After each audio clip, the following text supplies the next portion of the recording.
Let's go. All right. So, I want to talk about the redemption of Mormon or Postal Shaggy. Now, Postal Shaggy has said in the past that Joseph Smith was a better prophet than the Apostle Paul. The Apostle Paul was not a prophet. He was an apostle who walked in the ways of Christ. And he did much to establish the early church, and he ministered to the Greeks, to the Ephesians, to the Thessalonians, etc., and to the Colossians.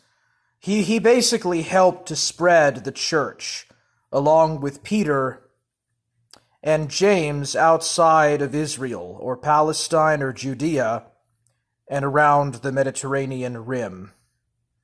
He basically brought the church to Greece and to Rome. And he did much to help, in establishing the early ministry and of setting up the proper doctrines of the church. Joseph Smith was a 19th century impostor of a man, and he was a charlatan. Joseph Smith was an outright pleasurist and a charlatan and a con man. He did not walk with God. Now, to say that Joseph Smith is burning in hell is not true.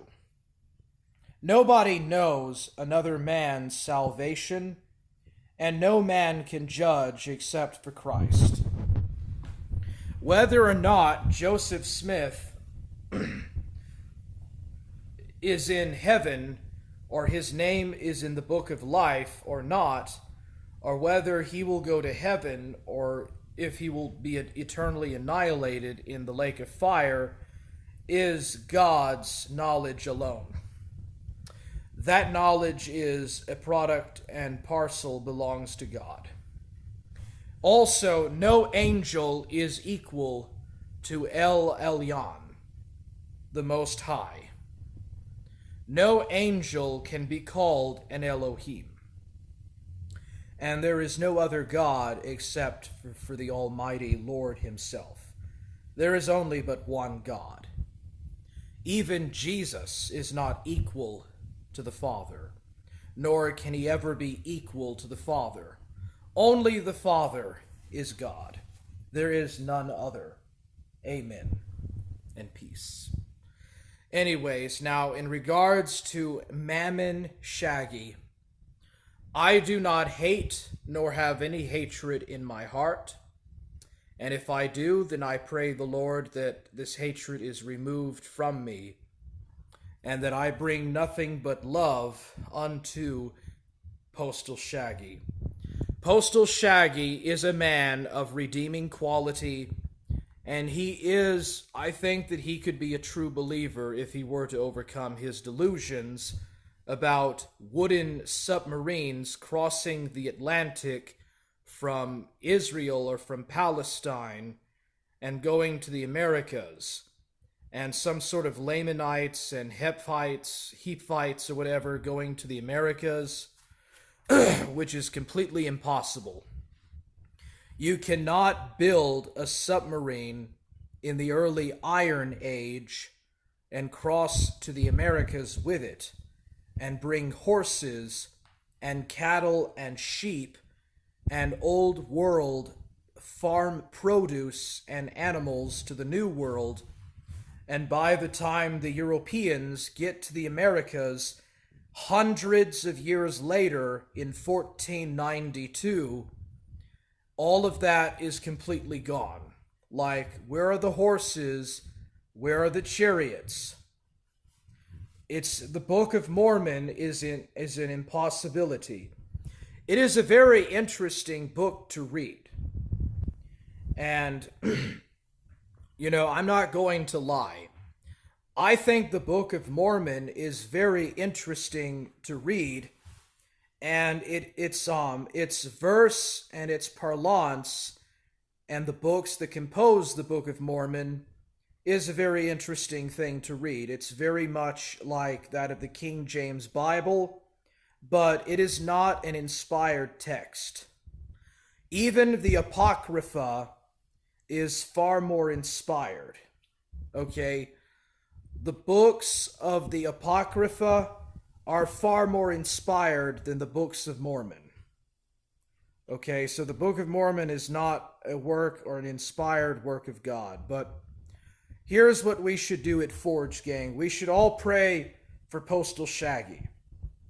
Pray for Postal Shaggy to come to Christ and to renounce these erroneous doctrines, because he does not understand, or he is very confused in regards to what his actual beliefs or doctrines are.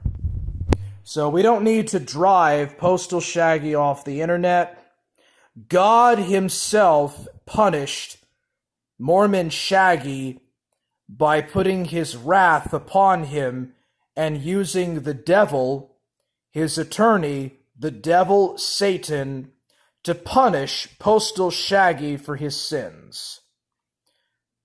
Shaggy believes that God has a wife. Shaggy literally believes that God lives on an alien planet and has a wife, and that after Jesus resurrected from the death, he returned to earth and had 3 wives, and lived a private life with 3 wives.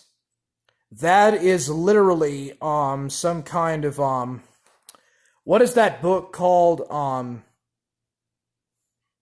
Oh darn, what's the name of that book about Leonardo da Vinci? Yeah, the Da Vinci Code. You know, that's literally something right out of the Da Vinci Code. You see, this is what these kind of occult or cult-like stuff does to people. The Mormons, you know, and I don't know if all Mormons believe this kind of crap, you know. There's different types of Mormons and stuff in the LDS Church, and there's other Mormon sects and stuff. But Shaggy thinks that by joining a priesthood and getting a Mormon or a temple tablet with his name on it means that he has done everything that he needs to do about salvation. He does not pray to Christ. He does not ask for the forgiveness of his sins to Christ. And he's going to go to hell for his sins. And it's just as simple as that. We need to pray for Shaggy. Postal Shaggy is redeemable. I repeat, Postal Shaggy can be redeemed. He can walk the righteous path if he so chooses, but that is up to him. What we can do is give him knowledge. We can explain to Postal Shaggy that the Book of Mormon was stolen from the views of the Hebrews. We can show him the views of the Hebrews from 1823, and he can read that, and he can decide from himself how silly of an idea it is to think that Joseph Smith was a better prophet in the sight of God than John the Baptist or St. Paul. How in the world could you come to the conclusion that Joseph Smith organized a better church than St. Paul did? Or that he is a better prophet than even Moses, the lawgiver, the man who brought down the 10 Commandments from Mount Sinai and delivered the Israelites from Pharaoh, from the slavery of Egypt, from the bondage of Egypt. Okay? This is a horrendous doctrine. So what we need to do at the Forge is we need to try to find redeeming qualities in Postal Shaggy, in Mormon Shaggy, and try to help this man come to Christ. It will take time, but I think it is possible to do it. So Postal Shaggy doesn't need to leave the internet. He just needs to come to Christ. He needs to renounce the satanic doctrines that he believes about Astaroth and Baalel being equal gods or co-gods to Elohim, or these ideas that these gods can be equal to the biblical God of Yahweh. And he rejects. You saw what he did at the Bible stream. He rejected the cult of Yahweh. He calls it the cult of Yahweh. And he rejects the Apostle Paul. This is not the views of a saved man. This man needs to be helped.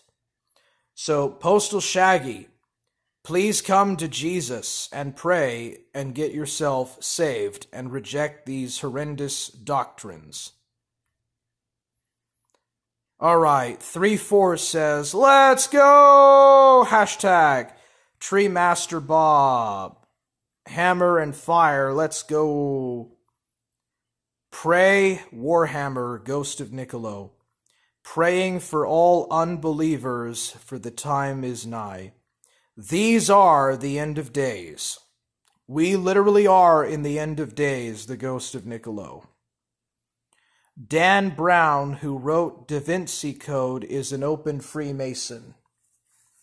Did you know that he took his ideas from another author that wrote another book a lot like the Da Vinci Code, except it was more open? It talked about how Benjamites, the tribe of Benjamin, went to Greece and became the Spartans, and how Jesus married Mary Magdalene, and their children sired the Merovingian dynasty that ruled France in the Middle Ages, or in the Dark Ages, like the very early part of the Middle Ages before the Vikings, before the Viking Age, basically. Like, that's the kind of ideas that Dan Brown and stuff does. Dan Brown also wrote a book called Angels and Demons, which is really sickening. It's like some weird-ass David Icke reptilian shit. Dan Brown is a lot like David Icke in his kind of disinfo agendas and stuff. But yeah. Say, doesn't Assassin's Creed borrow a lot from Dan Brown's Da Vinci Code? I know that a movie about it came out in like 2011, 2012. Like around 2012, 2013, the Da Vinci Code was released as a movie or something. It was pretty weird.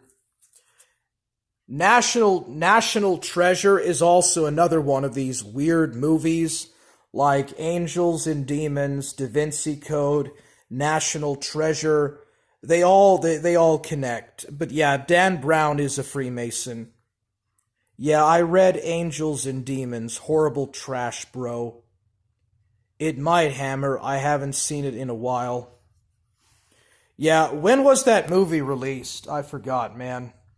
Anyways, yeah, this is a call to Postal Shaggy from Warhammer. Son, you need to grow up. You need to learn to be a strong man. You need to get over this and just go find you another job and just move out of your... just move on, bro.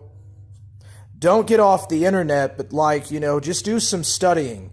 Do a lot of reading and stuff. I would recommend that you watch Francis Schaeffer's stuff. Watch that historical video series by Francis Schaeffer. I forgot the name of it, but that'll help you out a lot, bro. Alright, I'm gonna go ahead and end this.